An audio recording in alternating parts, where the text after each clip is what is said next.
Following Election Day, there were protests right across America. But he really is president-elect. And this is his message to America and the world. Don't be afraid. We are going to bring our country back.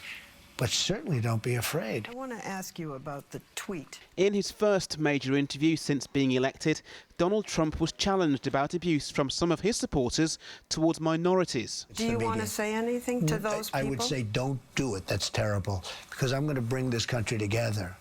They're harassing Latinos, Muslims. I am so saddened to hear that. And I say stop it if it helps.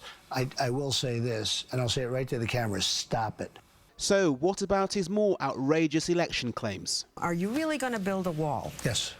They're talking about a fence in the Republican Congress. Sure. Would you accept a fence? For certain areas I would, but certain areas the wall is more appropriate. I'm very good at this. This is called construction. But on the campaign trail, Donald Trump took an aggressive stance towards Hillary Clinton. because you'd be in jail. Secretary Clinton.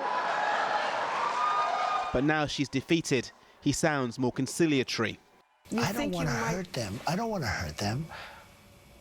They're good people. I don't want to hurt them.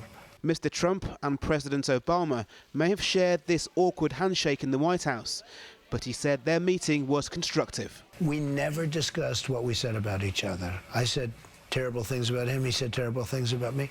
We never, ever discussed what we said about each other. There was no awkwardness. I'll be honest, from my standpoint, zero. Mrs. Trump was asked about trying to rein him in on Twitter. So you never say to him, come on. I did. She does. Yes, of course, I did many times from the beginning of the campaign. But Does he listen to you? sometimes he listens, sometimes he doesn't. I'm not a big tweeter. I mean, I don't. Chairman of the Republican National Committee, Reince Priebus, will be his chief of staff. And he says his administration will be businesslike. I think I'm a sober person. I think the press tries to make you into something a little bit different. In my case, a little bit of a wild man. I'm not. I'm actually not. I'm a very sober person. The president-elect will become President Trump in just 9 weeks.